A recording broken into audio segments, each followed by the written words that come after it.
ubundi nkwaye ikaze we udahwema gukurikira ibiganiro bya Chief Update tariki 15 zishyira tariki 13 n'undi mu mujyi wa Goma harahumvikanye ibisasu bikomeye cyane ndetse n'amasasu yoroheje muri iri joro ryakeye kugeza mu gitondo cyo kuri uyu munsi tariki 16. Ibitero byumvikanye mu mujyi wa Goma rwagati cyane cyane mu majyaruguru ndetse no mu burengerazuba bwa Goma. Amakuru dukesha abaturage aravuga ko biharaswaga ibisasu byoroheje ndetse n'ibisasu bikomeye cyane n'aya masasu twita amasasu matoya cyane. Nago aramenyekana avuye mu buyobozi bwa M23 kuri ibyo bitero cyangwa se kuri ibyo bisasu bikomeye cyane byumvikanye, ariko amakuru dukesha abaturage aravuga ko ari bisasu byagabwaga mu bice bigiye bitandukanye cyane cyane mu majyaruguru y'umujyi wa Goma.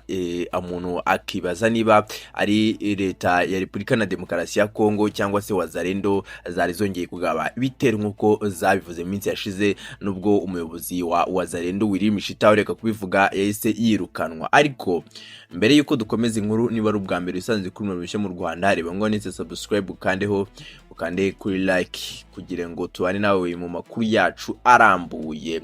Mu ijoro ryo kuri uyu munsi abaturage b'umujyi wa Goma batanze amakuru, bavuze yuko hagati y'isaha y'isa 5 tariki 15 zishyira 13 tariki isa y'isa 5 n'iminota 50 aribwo amasasu ya mbere ndetse n'ibitwaro binini byatangiye kumvikana mu mujyi wa Goma. Ni nyuma yuko n'ubundi munsi yashize hari ibitero bikomeye cyane byaguyemo abantu batari bakeya, harimo na Karine Buisa, umukozi w'umuryango w'abibumbye ikigega gishinzwe ubutabazi bw'abana UNICEF. Ariko mu ijoro ryo kuri uyu mugoroba ibitero byabereye Goma, nubwo n'amakuru yasohoye na M23 kugeza ubu twagatunganya inkuru.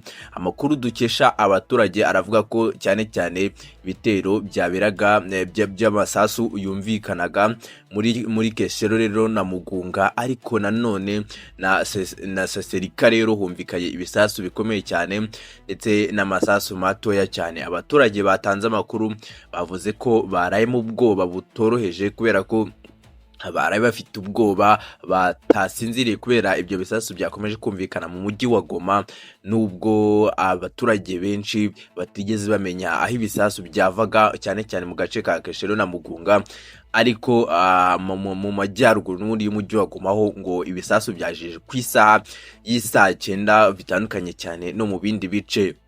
Hakwibazwa niba ari FARDC cyangwa se afatanya ibikorwa babo Wazalendo cyangwa se FDLR nk'uko Willy Mishita aheruka kubivuga yuko bari kwisuganyiriza n'ubundi muri Virunga cyangwa se mu bice nka Sake kugira ngo bazisubize umujyi wa Goma.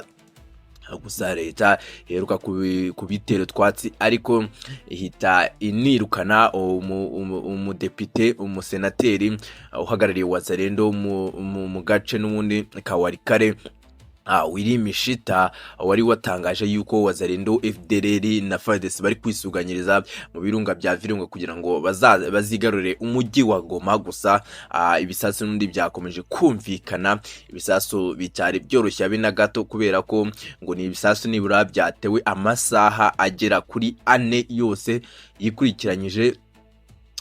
Ibisasu byaraswaga ubwo hari ku mugoroba w'itariki 16 mu ijoro mu rukerera rw'itariki 16 mu mujyi wa Goma. Abaturage bo bakomeje kugenda batanga amakuru bavuga ko bari bafite ubwoba, baraye bahagaze biteguye guhunga isahire yose kugira ngo bashake ahaba hari umutekano. Gusa mu minsi yashize hanyuma y'igitero gikomeye cyane cyagabwe mu mujyi wa Goma rwagati n'undi mu bice bituwe cyane, abaturage bari bagize ubwoba. Kugeza ubu ngubu abaturage mu mujyi wa Goma amakuru bagiye batanga amakuru bavuga ko batorewe habe na gato kubera ko bari mu bwoba bw'ibitero bikomeye cyane bikomeje kugabwa, nubwo iki gitero hataragira abakigamba abaturage nanone bibazaga niba yaba ari amabandi cyangwa abantu basanzwe, ariko mu makuru abaturage batanze bavuze ko bidashoboka kuba ari urugomo rusanzwe rw'amabandi, kubera ko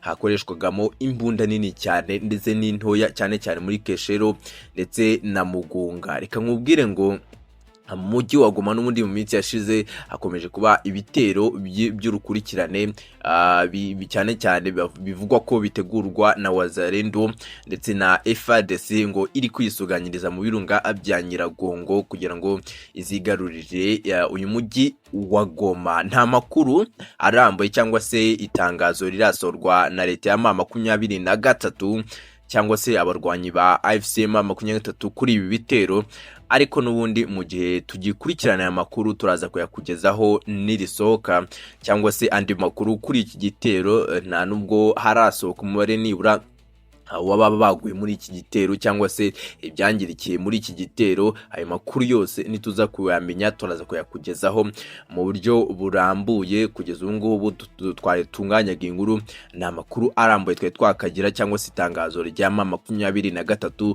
twari twakabona. Reka nkubwire ngo kanda kuri subscribe kugira ngo uze kubona amakuru arambuye mu masaha ari imbere. Niba ari ubwa mbere n'usanzwe mu Rwanda, ndakwinjiza nyamuneka yagwana amata ku munwa, nyakugira Imana n'amafaranga, nugende udakanze kuri iyo subscribe kugira ngo tujye tubana 5 kuri 5. Reka nkubwire ngo igitekerezo cyawe gicisha muri comment. Ciao ciao.